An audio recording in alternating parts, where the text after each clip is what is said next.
Thank you, first of all, everyone who's joined. We're really excited to have you. This is a discussion today around how you can reach millions of new shoppers this holiday season through Walmart.com. So we're going to be going through, we'll do some introductions, and then I'm going to turn it over to our partner, Jonathan, who's going to be taking you through the ins and outs of Walmart. And again, really excited to have you guys. I know e-commerce was already important, so to all of us on the line here, but of course, for the rest of the country, the rest of the world, e-commerce has become rapidly more important over the events of the last couple of months. So again, really excited to have you. Very pertinent time for all of us, I know. And let's get started.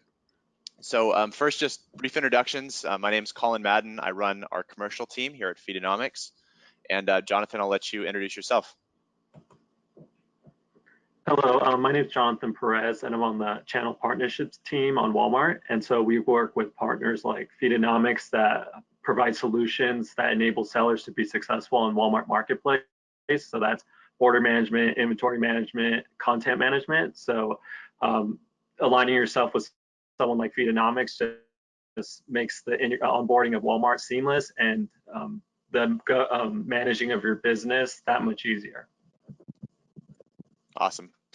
Thanks, Jonathan. Well, I'm going to turn this over to him. Jonathan's going to walk you through how to win on Walmart. He's going to be taking you through the journey of Walmart.com, and then I'll take over the second half, and we'll talk more about how to actually get those products listed through integrations, product feeds, and just a couple of things that you guys should all be aware of as you're thinking about listing your products on Walmart.com. Jonathan, all yours. Thank you very much, Colin. So strategies to win more sales this holiday season. Onboarding is the first step. So if you're not selling on Walmart Marketplace right now, we will send an email out with the application link that will take you through the steps of applying and then eventually onboarding onto Walmart.com.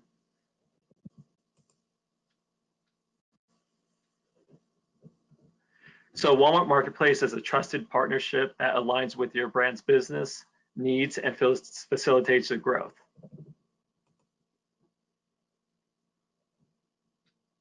So we're a closed marketplace, which is why we have an application process and goes through a trust and safety team. So, and that is why we have a professional seller community, top quality, authentic products, exceptional customer service. Very important piece of our marketplace.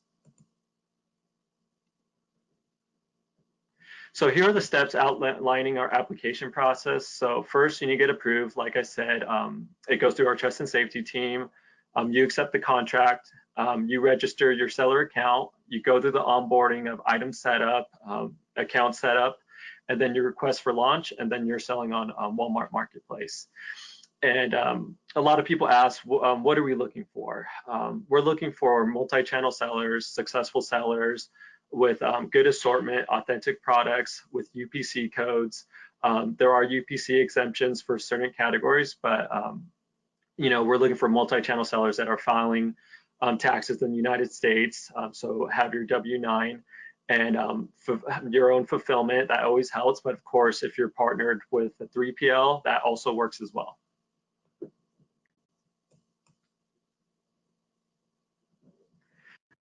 So what's new? Listing quality optimization. So that's one of the key things during the holiday is, you know, after onboarding, or if you're already existing, making sure you're optimized on the content side to make sure our customers are finding your products and you're ranking as well in search.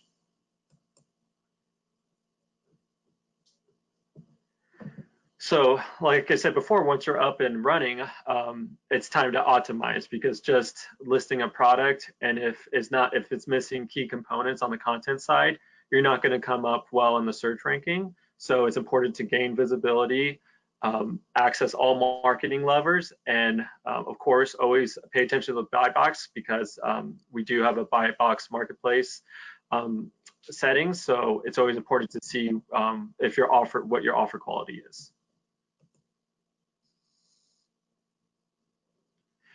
So this is kind of a good way to look at the optimization triangle: offer quality, content, and performance. So content, you know, titles, images, how descriptive are they? Your offer item price, is it a competitive price? Is it in stock? So that's very important to look at. So it's not just about the content, it's also about the price. Performance.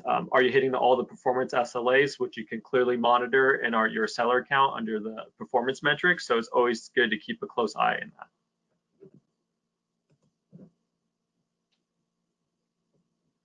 So now content, ingredients that will get you more sales. So it's very important to be descriptive in your product listings to enhance your search results and educate your customers. Categorization is very important because if you're not in the correct category, specific attributes that are associated with that category will not pop up in the listing attribute section, and that's very relevant in search. So it's very important, I can't stress enough, to make sure you have the correct category for your products.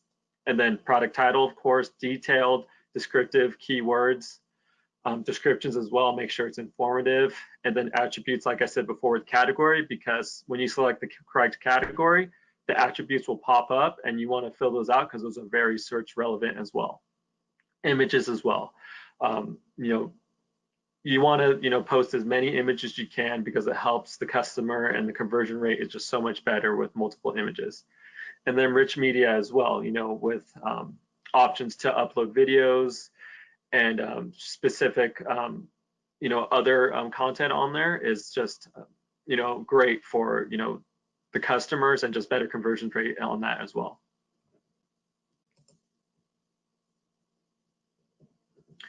So I've good news here.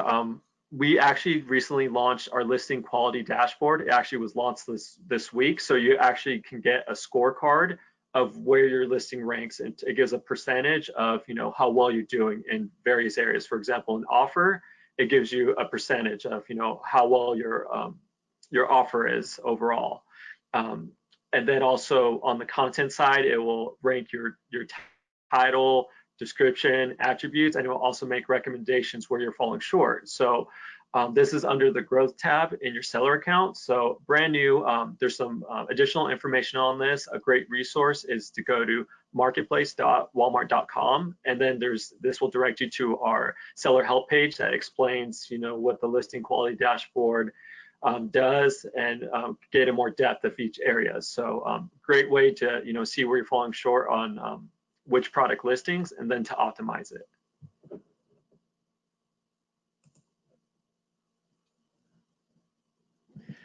So again, the listing quality dashboard, you discover your listing quality score. So it would be important to filter it by the low ranking ones, the low percentage scores. And then from there, you probably want to spend your time optimizing those, because the ones that have a great score, you're doing well, and duplicate that same formula with the ones that aren't ranking well.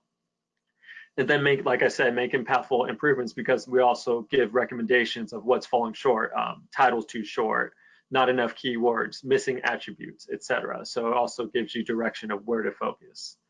And then become an optimization expert. After spending time in that listing dashboard, you will quickly learn what works and what doesn't work.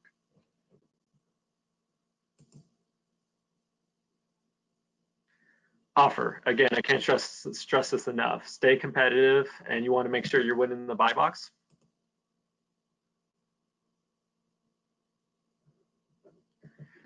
Then our fast delivery solutions. So we're building a great ecosystem of fulfillment. So there's several programs that you can participate in.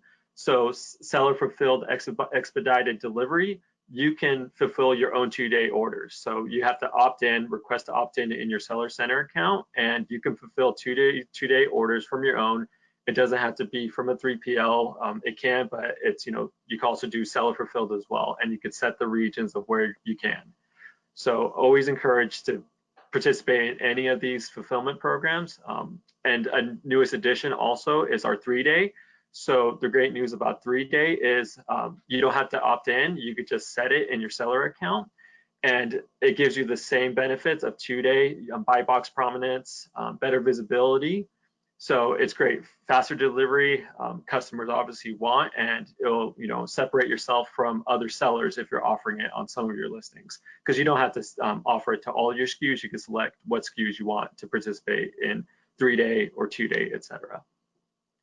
and then automatically manage fast delivery tags. So that's where a program you have to opt in, and then Walmart's algorithm will pick which SKUs are hitting 2-day. So they'll automatically just tag them because more so than not, there are certain SKUs that are hitting 2-day within your catalog that you're not opt-in. You just aren't participating yet, but there's certain SKUs that are hitting it already. So why not just enable it and let Walmart do the research and just tag it automatically for you.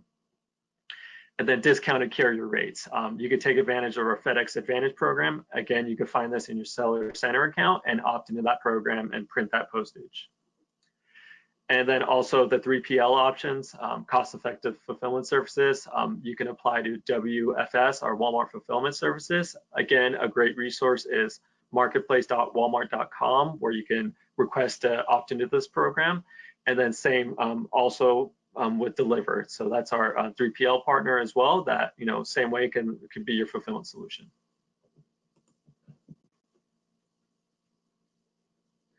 So unlock your potential, sell more when you offer fast and free shipping. So again, increase visibility when you're opting these programs. And then on top of it, if your offer price is great, you're just gonna show up that much more and get that much more of the buy box priority.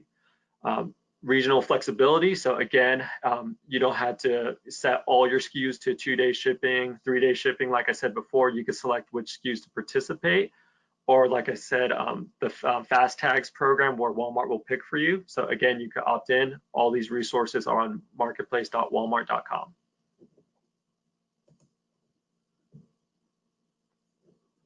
And again, expedited delivery drives organic lift and conversion and consequently more sales. And so here's a look of conversion rate. If you're participating in 3-day, 2-day, you just see that amazing lift that we've seen, 30% for sellers that are participating in 3-day, up to 50% on 2-day. So a large number of our marketplace orders with value standard shipping methods already get delivered in 3 days. Like I said before, a lot of our seller SKUs are being delivered at a very quick transit rate. So it's great to opt in even on a granular level, and even just a small portion of your SKUs just to begin with, and then expand as you see what SKUs are doing well, and then if you're able to up your fulfillment transit time.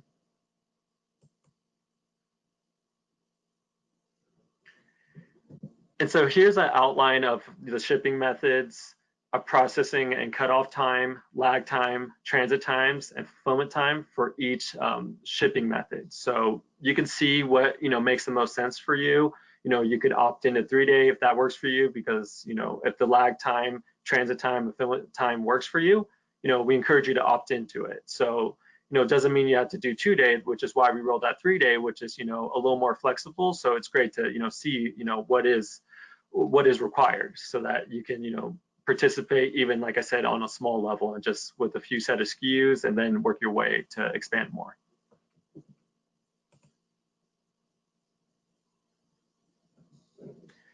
Again, I mentioned before, offer price is just so important, and we have a great dashboard in the growth opportunity section of your Seller Center account, where it lets you know where you're missing out in the buy box, where you're not winning the buy box. So another great dashboard to review in your seller account to make sure your offer quality is strong.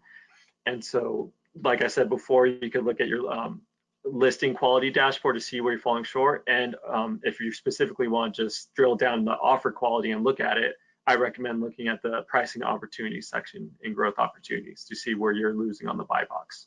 And you can do in bulk price updates to, so that you can win that buy box.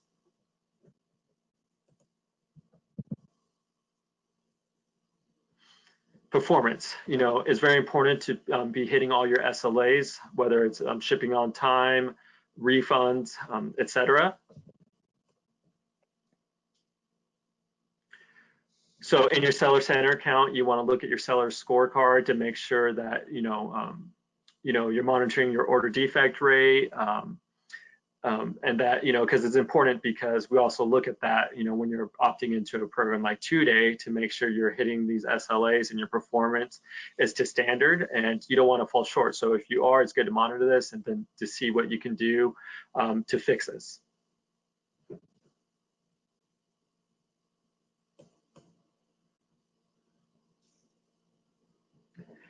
And customer reviews. So that's another important piece to content. The more customer reviews you have, the better search relevance it becomes. And we do have some partners that help with review syndication. So especially if you have your own website, you definitely want to syndicate those reviews over to your Walmart listings. So not only from the organic ones you're receiving from Walmart customers, but why not syndicate reviews from your website to help increase the review count. And we have partners like Bizarre Voice, which you can again find on our marketplace.walmart.com, and have a resource on that to see what does that program entails and what it takes to syndicate your reviews.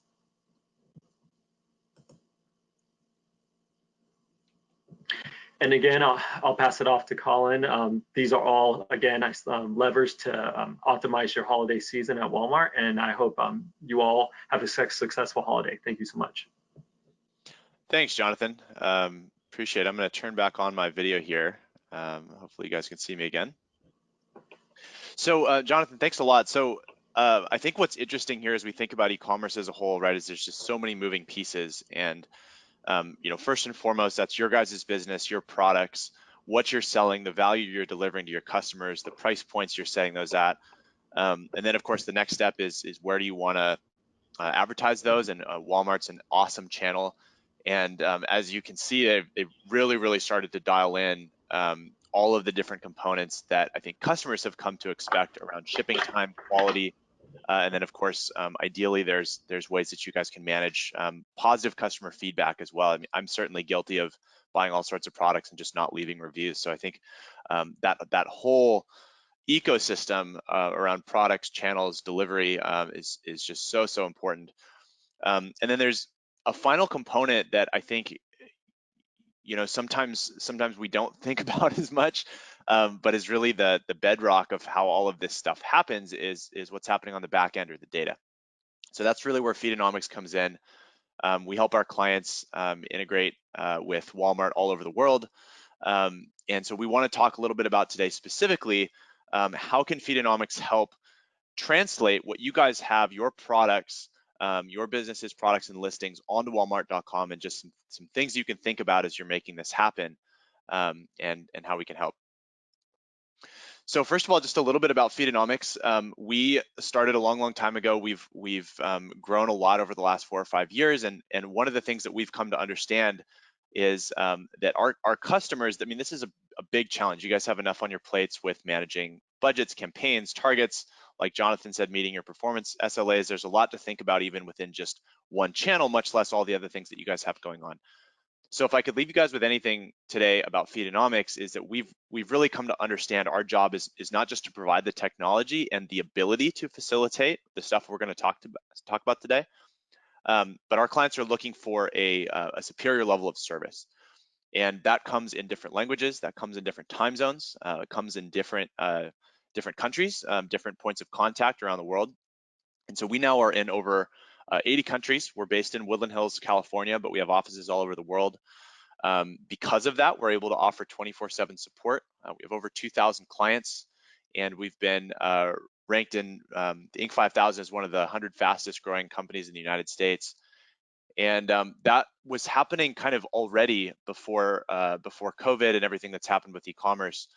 And really, the landscape has only intensified the trends that we were already seeing, and the stuff that I'm about to talk to you guys about has only become more important as we try to get more of our products online, more of our businesses coming in from these e-commerce channels like Walmart. So briefly, what do we do? Feedonomics, first and foremost, is synthesizing your data between systems. So there's probably a variety of different businesses on the line today. You guys probably have a variety of different e-commerce platforms, potentially even in a variety of different languages. And so our first job is to grab that data where it lives. And so that could be something simple like a Shopify, where we are connecting via API and pulling that data in. It could be a custom built site that you guys have built with your own IT teams, and we need to ingest a file output, something like a CSV file, an FTP, potentially even a custom API. Lots of different ways to get that data in. And then from there, we need to translate that data. If we have some more technical folks on the line, the industry term for that is an ETL. But what we call it is just data optimization. Walmart, to make sure that your listings are performing optimally, as you guys saw, needs to have data in a very particular format. We want to what's called optimize those listings. And that just makes sure that Walmart can read all of the information about your products correctly, so that we can do things like categorize them appropriately, put them in the right buckets, make sure that the things that are in stock show up as in stock and the things that are out of stock don't show up. And that gives, of course, Walmart's customers, consumers, a great experience. And so all of that translates into better sales for you guys. And there's a lot of data protections that we can put in place as well, that we'll talk about in a few minutes, to make sure that all of this is running smoothly, especially as we approach the holiday season.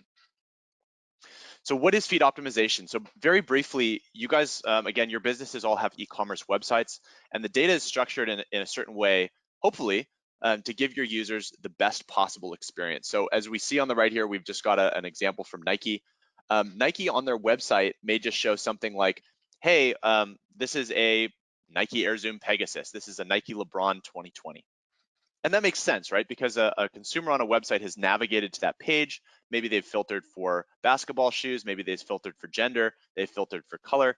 And so as a user, I'm not necessarily typing into Nike's website almost like a search-based query where I'm expecting it to deliver results, right? I've navigated through what I've already known I'm looking for, and I've arrived at my product. Since Walmart's a marketplace, it functions much more like a search engine for products. And so what we want to do with your listings is we want to build out key terms that are going to help consumers find their products on walmart.com. We want to build in other words, relevant attributes that are going to help you can almost think of it like website SEO.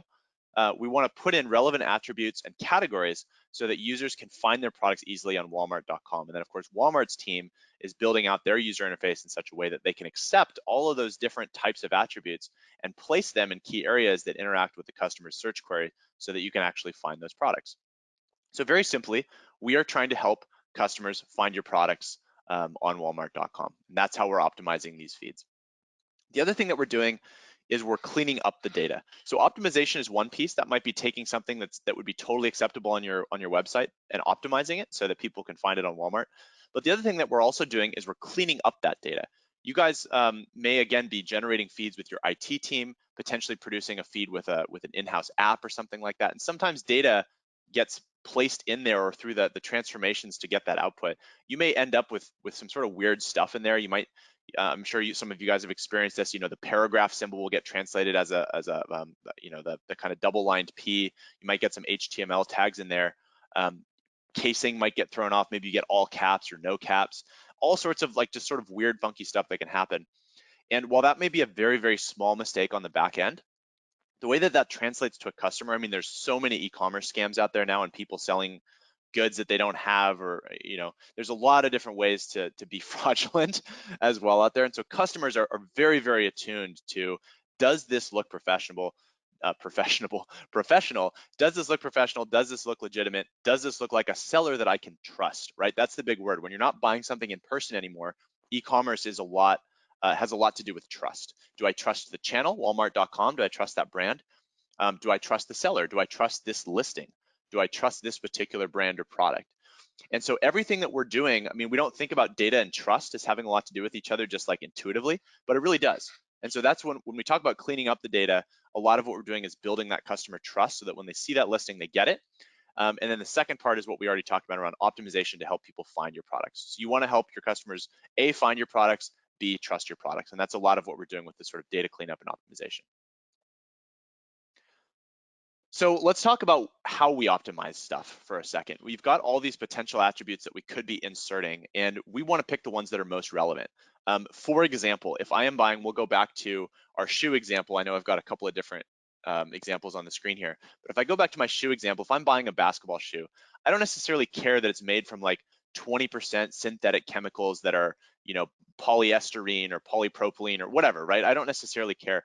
What I probably do care about if I'm looking for a basketball shoe is, there are certain keys in the athletic shoe industry that might crop up that would be interesting. Like potentially, this is made from I don't know, Nike's new carbon lightweight fiber mesh, right? And that makes this shoe lighter.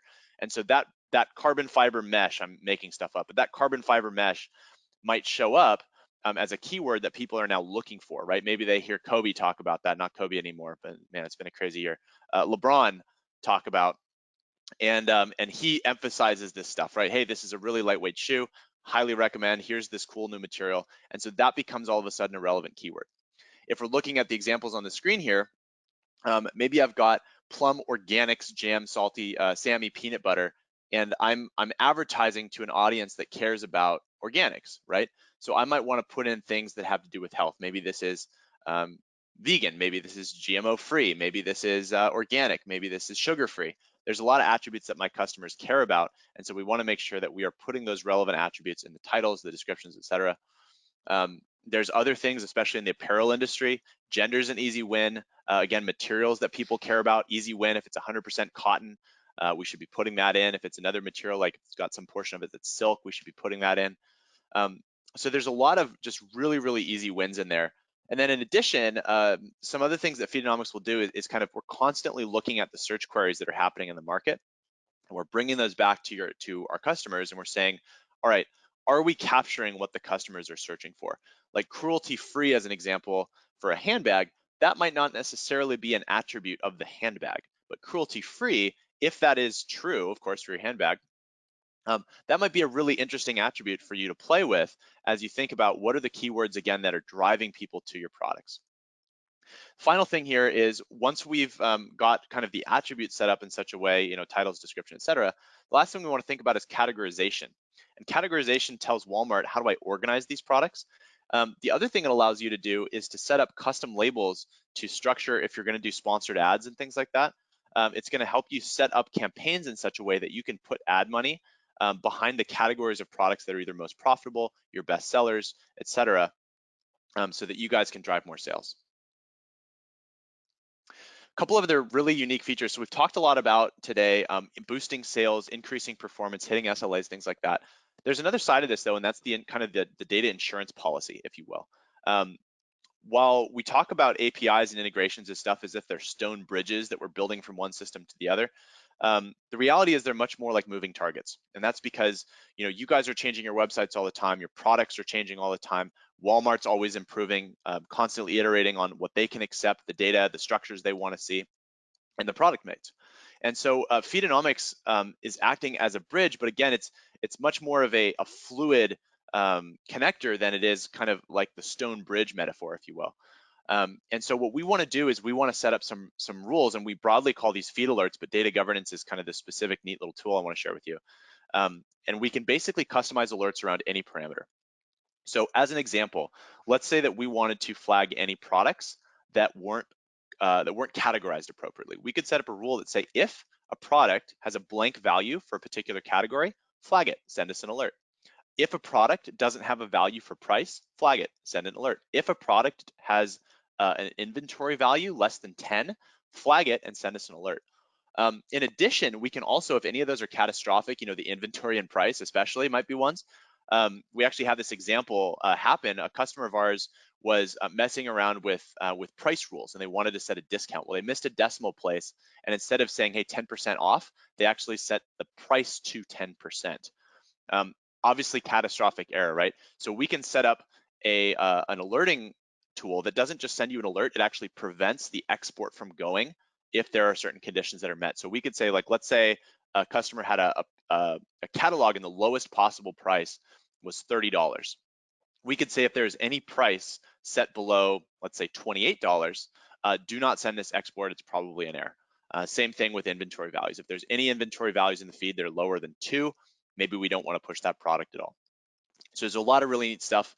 We could go into more examples. Just in the interest of time, I'm going to keep moving here. Excuse me. But the thing to understand here is this is a rule-based system for alerting. I've never seen this before in any other data management platform that I've seen. Most have a couple of predefined alerts that you can set for kind of common issues. This is literally limitless. It's like the Minecraft of alerting systems. So very, very cool, and I wanted to highlight this here, especially as we approach the holiday season. Again, an error in normal times might cost you a few $1,000s. An error on a Black Friday or a holiday promotion could cost you $100,000 in an hour. So really, really important that even if you're not working with Feedonomics, you start thinking about how am I protecting my data? How am I protecting my feeds and my integrations so that if something goes wrong, I'm covered. So briefly, we're kind of talking about the whole system now. So I just wanted to zoom back out for a second. FeedAmp is what we call our whole marketplace integration. So we've talked about optimizing feeds. We've talked about protecting your data. We've talked about integrating with Walmart and kind of optimizing for their listings. The final piece of this is sales.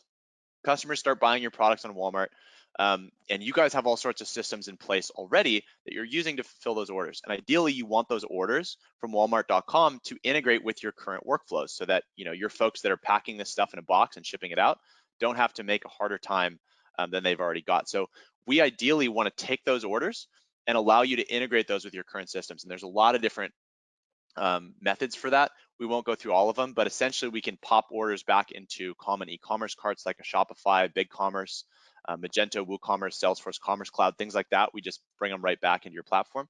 But we also have things like REST APIs and FTP options available if you have some sort of like custom workflow and your developers need to grab those orders for other systems. Generally speaking, most of our customers have, again, these kind of systems reports in place. But if you do need to come into Feedonomics and sort of see all your orders in one place, we've got an order dashboard. You can very easily filter it by a bunch of different key parameters like order status and date. And you can kind of see the entire journey of what's happening with your products. Again, the most important thing here to understand is that there's really two sides of this equation. There's the product listing and all the optimization and data protection that goes with that. And then there's the order management. And again, I don't know how technical of an audience we have on the phone today, so I won't go into the details. But we can even do some fancy stuff like changing order formats. So as they come back, you might need a date format in a particular way. So this order was placed on, let's say 08/26/2020. We could potentially even change that date format if your system wasn't reading it appropriately to put the date stamp at the end or the beginning. So there's a lot of fancy technical stuff we can get into, which I won't today. But there's a lot of intricacies. And again, the point is we're facilitating both the product listing as well as the order syncing back into your systems. By the way, I just wanted to make a brief comment. I do see that you guys are typing in questions, so thank you for those. We will, as soon as I wrap up here, we'll have about 15 minutes for Q&A, and we'll get to as many questions as we can.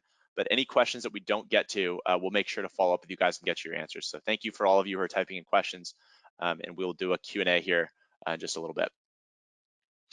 Okay, so I talked a lot about the service component at the beginning of the presentation. So what does that actually mean? I think it's become really easy and frankly expected for any sort of SaaS platform out there now to just sort of tag on and great service, right, as a final bullet point to the offering, or great onboarding support, or 24/7 phone chat, whatever, right? We've all come to just kind of expect that there's some sort of like on-demand person that we can talk to at all times. So the big difference here with Feedonomics is that I want to draw a line between people who are available to talk to you and expertise, first of all, and then second, folks who are teaching you how to do something and folks who are actually doing the work for you. So Feedonomics is actually building your feeds out. Most of our competitors in the space, or most integrators that you're going to run into, you will have a SaaS tool, and it will kind of be up to you to learn that. Depending on how much you pay and what your goals are, there are varying levels of complexity with those tools. So you can go everything from like a free app that'll just sort of push products and hope for the best, to very, very expensive solutions that'll charge you a % of revenue, but have integrations with every marketplace in the world and have lots of different bells and whistles. But at the end of the day, you're using it. So a huge difference that you're going to get with Feedonomics is we're actually the ones that are building that integration out to Walmart and making sure those listings, as much as we can, 100% of your listings are placed. And that's a big difference. Number two, we've been doing this for a long time, and the folks that we hire to do this for you guys generally have years, in some case decades, of experience in e-commerce. And so these aren't necessarily just like college grads that we've hired and taught how to use the platform. These are folks that have either been with us for years and we have trained over time, or they're folks that come from other e-commerce companies, sometimes the marketplace channels themselves, and have a deep understanding of how to list products, how to resolve errors, and how to navigate all of the intricacies of the data flow. So finally, I wanted to mention here, I'm sure a lot of you guys are thinking, if you're not doing this already, how do we get started, or how do we think about what sort of is the state of the union for our data? Because we are such a labor intensive business, we're actually building, again, all these integrations out for you guys. We don't do things like free trials, or try a version of our product for 3 days and put in a credit card, but we won't charge you. We don't do any of that stuff because, again, it's not really we do have a technology, but it's not a SaaS. We're more like general contractors than we are a SaaS business, since we're building these integrations. But we'd be happy to do a feed audit for you guys, and if you can basically send us a snapshot of your current data, you can usually download that out of your ecom platform. If you're advertising on a paid search channel, usually they have a copy of your feed, like Google Shopping, for example. You can download it right out of there and send it to us, and we can do an evaluation and say, okay, are we missing any data for Walmart.com? Do we feel like your guys' data is in good shape to be listed? Make some recommendations on what we'd change, and generally give you some guidance on what's the sort of state of the union for your data, and is it ready for listing on Walmart.com? And if any of you guys, we'll look at the questions in a minute, but if any of you guys have questions around how to even get started on Walmart.com as to become an approved seller, Jonathan's got a lot of great information for you guys too, and we'll be sending out, I think, the link to everyone who attended this webinar on how you can sign up. So let's go to questions now. I'm gonna just, again, I'll read off just a couple of these. We've got about 20 minutes, and I'm just gonna sort of direct these back and forth between me and Jonathan as to who can answer these here. Okay, so let's, Jonathan, I think this first one is for you. The question is, can a business that was just created apply to sell on Walmart?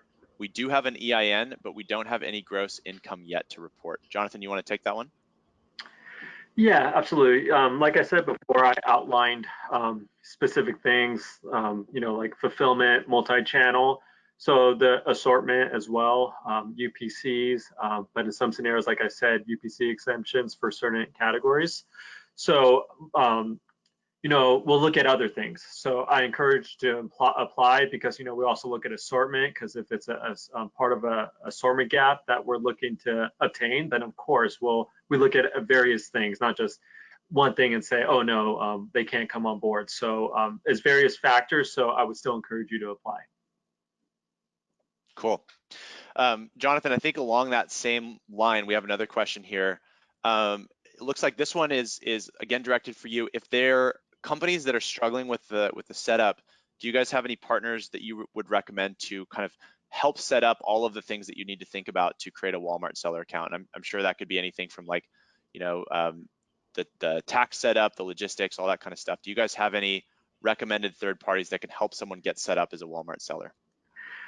Yeah, there's, like I said, the great resource for any marketplace seller on Walmart is marketplace.walmart.com, and then it has various articles, videos, FAQs of setup. Like I said in my deck, over programs like our fulfillment program. So it's a great resource. So I would direct anybody just to find out anything marketplace, because it covers everything.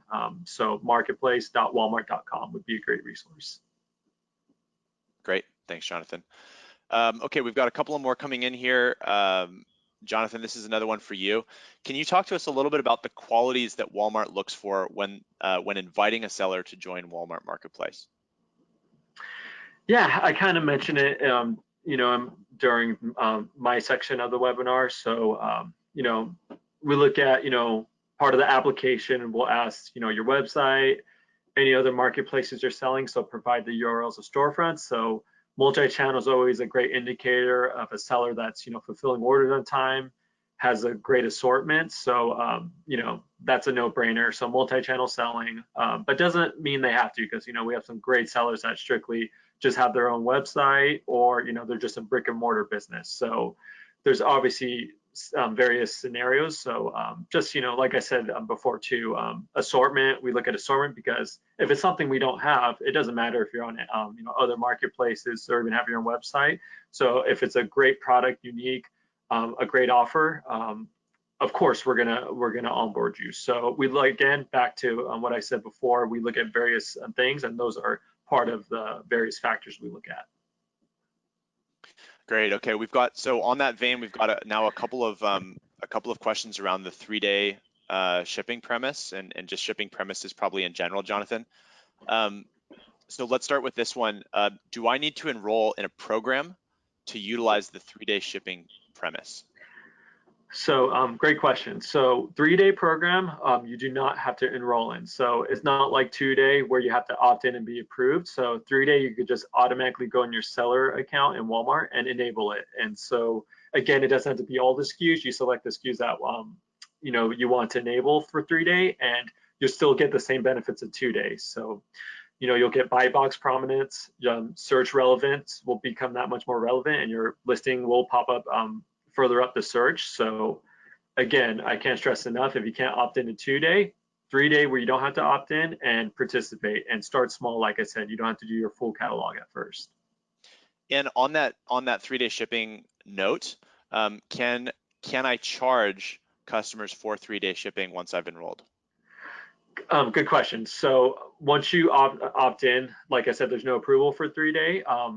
You can charge for shipping on 3-day, but again, you won't get that buy box prominence because where we would look at someone that's offering 3-day shipping, that's free. So just in general, and we look at free shipping, because if a customer's charging, whether it's for expedited shipping like 2 or 3-day, or just standard, and they are charging, we do look at that. So it's part of our search algorithm, just like any other marketplace. So it's I can't stress enough, it's always important to offer free shipping if you're able to. So Got it. Thank you. Okay, I wanted to answer a couple of just general questions here. There's been a few questions around, can we get the PowerPoint, and how do we submit for the free feed audit that I mentioned? We will send out links to both the presentation as well as a link where you guys can do a couple of things. So you'll have a link to submit a free audit for Feedonomics if you'd like. You'll also have the link where you can sign up to become a Walmart seller and submit your application. And again, it will of course include the presentation as well. Okay, so I'll take one here directed to Feedonomics. So the question is, do you alter your feed for each third party, such as Walmart versus eBay? Yeah, the answer is definitely. Aside from, every single marketplace has got their own kind of list of requirements, how they want to see the data. But also each marketplace has slightly different variations in how you're able to display that data. I won't go through all the intricacies at the moment, but the short answer is yes, absolutely, and we can customize our feed as needed for each export, rule by rule if we need to. Okay, a couple of other questions here. This one again is for you, Jonathan. Talk to us about CBD products on Walmart. So I will check on that. To my understanding, that is still not allowed. It's gated still currently. So let me double check if that's changed, so I could check with the category team, and I'll follow up on that. But to my understanding, it's still not allowed. Got it. Okay. Okay, so here's another question, Jonathan. This is from an existing seller, but sounds like it's having some troubles with onboarding. It sounds like their account is still listed as inactive. Let me just finish reading the question here. Yeah, so basically the question is, if I'm already selling on Walmart and my account is inactive and I'm generating sales on other channels like Amazon, but for some reason I'm not generating sales on Walmart, where can these guys go to get help addressing sort of account level issues? So if it's an account that was active at one point in time, you would have to submit an appeal. So go to seller help on walmart.com, and you'll see a portal of the case you want to make, and under cases you want to go to appeals, and under appeals just explain that, hey, I was approved, account went inactive, and list everything. You're currently selling on Amazon, you're just any other resources to help with your appeal, because if it's an account that's already been opened with Walmart, it has to go through appeal process. So go to seller help and submit an appeal and explain what happened, so that they can reinstate you, because you had to be reinstated. Got it. Jonathan, is that a link that we're going to send out along with everything else, or is that one that we could potentially add? Yes, I could provide you the link, and we could send it out to everyone. Okay, great. So for anyone who's asking questions around just sort of troubleshooting Walmart accounts. Sounds like we'll have a link for you guys that we can send out after this. So keep an eye out for that. Okay, a couple of other questions coming in here. Let me grab this most recent one. Jonathan, this is another one for you. If multiple people are selling the same product, who controls the content? And we can draw a parallel here to how things work on Amazon, right? If it's the same product, things get grouped under a single listing, and then Amazon lists them as kind of multiple sellers, but the listing is the same. Talk to us about how that happens on Walmart. That's a great question. So there's various scenarios and case by case situations. So if the brand owner and the brand's on Walmart, they will have the content ownership, especially if they currently are selling themselves, or if they're on a first party model where there's a supplier on Walmart.com. So if it's a scenario where you should be the brand content owner, just like what I said previously about the account reinstatement, go to seller help and submit a case for content ownership, and then explain whether you have the rights to be the content owner, or if you already are and it's for some reason it was not updating, or it might have been taken away by mistake. So again, seller help is the best avenue to submit a case for content ownership. So there's so many scenarios, because for example, the brand could have been previously selling on Walmart and they were the owner, but then they stopped being a supplier on Walmart, and so that it's left them as the content owner. So even if you're the certified content owner reseller of that brand, you have to still submit a case. So again, seller help is the best way to submit the case of granting you rights to be the content owner. Great. So Jonathan, this will probably be another one in a similar vein for you. I imagine it has to do with submitting cases. But the next question here is, okay, so let's say that you're an approved seller, I'm an approved seller, I'm selling my goods, and I see a competitor who's selling the same products, but they're expired. In other words, I imagine that the concern here is I've got a competitor selling expired products, and now customers are having a bad experience with my product, but it's not my fault, it's someone else's listing. Is there a way that you can sort of flag that competitor for these expired products? And I'm assuming that's creating a case, but talk to us about that. That is very important, because it's very important to our trust and safety team. So that's actually a trust and safety ticket that has a specific URL for that, which I can forward as well, because whether it's IP issues, expired products, that is something we take very seriously, and we want to resolve it. So again, similar scenario, but it has its own specific URL for submitting a ticket in that regarding that matter, and I'll provide that as well. Great. Thanks, Jonathan. Okay, we've got another one here. If you've been provided with a conditional approval for a seller account, is there anything else I need to do to get this conditional status taken off? So you accept the contract, you're in a conditional status still, even though that initial approval you get. So set up your storefront, publish your listings, ship your orders, because there's a reason why it's conditional. We want to make sure you are fulfilling orders, you're publishing your content, you're not just opening an account and not publishing anything. So just like with any marketplace or your own website, make sure you're managing it, and not only that, you're hitting all the SLAs and not falling in the red. So that's my advice on that. Great. Okay, now we've got a question about international marketplace listings, specifically between Walmart and Walmart Canada.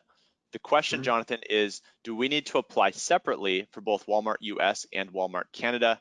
And then there's a thank you for the information you presented. So thanks for whoever wrote that in. You're welcome. And I'm sure Jonathan says the same. So talk to us a little bit about applying to US and Canada for Walmart.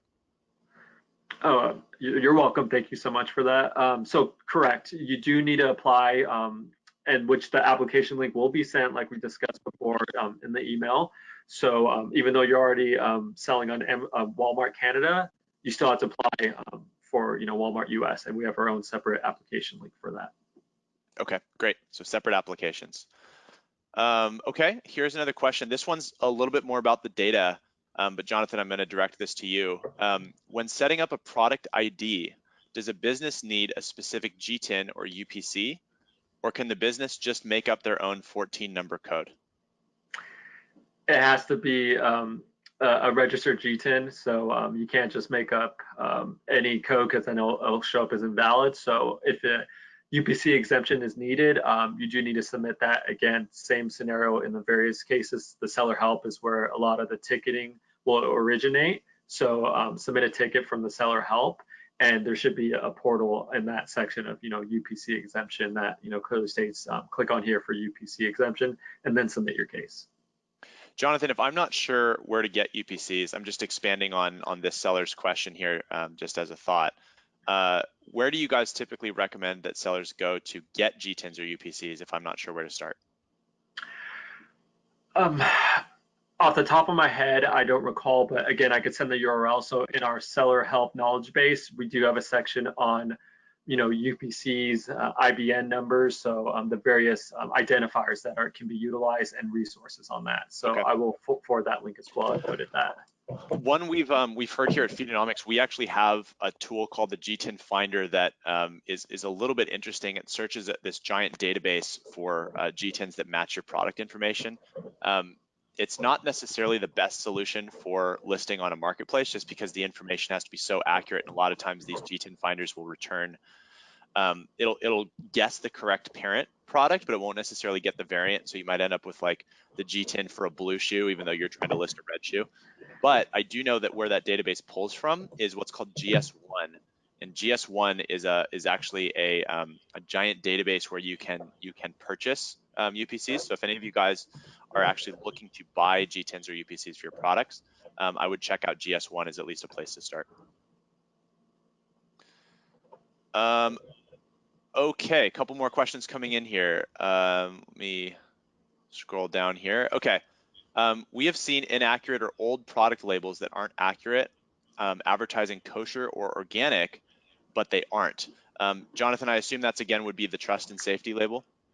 100%. So again, I will gather all the URLs that I said that I will consolidate and then forward it to Feedonomics so that we can send an email out on that. Okay, great. All right, we have another question about the third-party companies that can potentially help with setup. So it seems like a lot of interest here around just getting help setting up all of these different things for Walmart. So Jonathan, I think probably any other recommendations you can put in your follow-up email around just sort of like getting started here. I'm definitely seeing a lot of questions around that. Yeah, absolutely. And we have some great seller help. Doesn't have to be a third party. So then, yes, I will send the links for that as well. Great. Okay, we have a question for Feedonomics here. Does Feedonomics also help establish shipping rates? Good question. So I'll answer that in two ways. So we don't establish the shipping rates as in we recommend you should charge $5 or $7.50 based on the location that you're shipping from. Let's say it's, I don't know, Wisconsin to New York. We wouldn't necessarily say, hey, based on our calculations, we think you should charge X. What we can do though is we can pull, like if you have a system, let's say, that's calculating that, and you can spit that data out, we can actually join that into the feed if you can tell us which shipping rate goes with which product. The other thing that we can do is if you have any sort of rules based on flat rate shipping, like let's say that you guys have the data for a certain weight of a product, we could create a rule that says if the product is less than 10 pounds, then shipping rate equals $5. If weight is over 10 pounds, then shipping rate equals $15. So we could set up some static rules for you within Feedonomics that would set static shipping rates, but we don't calculate them for you in our platform. Hopefully that answers the question there. All right, we've got 2 minutes. I'm going to do just a couple more questions. And then again, if you didn't get your question answered, we will collect all of these at the end and make sure that we send out answers as well. Okay, next question is about Walmart Canada. The question is about Walmart Canada. I was trying to apply, but the problem is I don't have a Canadian tax ID and a physical address in Canada. Is there any way that I can finish the application?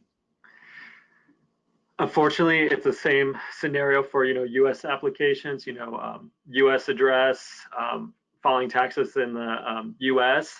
So it's one of the part of the requirements. And so and again, I alluded to before, that's part of being a closed marketplace. We do have some specific rules that you can't bypass. So unfortunately, that is a requirement for that marketplace. Great. Well, guys, we have 1 minute left here. Thank you all very much for coming. I'm gonna end now to give you guys all a minute to get to your next conference call here. Jonathan, I wanted to thank you so much for coming on and presenting today. Super, super valuable. And for all you guys that are still considering, get on Walmart.com. It's a great channel. It's one of the fastest growing channels from an e-commerce perspective in the world. And I highly, highly recommend that you go do it before the holiday season. Now is definitely the time. So thank you all again for attending. Jonathan, thank you so much. And we will follow up with you guys around the information that we promised. Thank you so much, everyone. All right, guys, take care.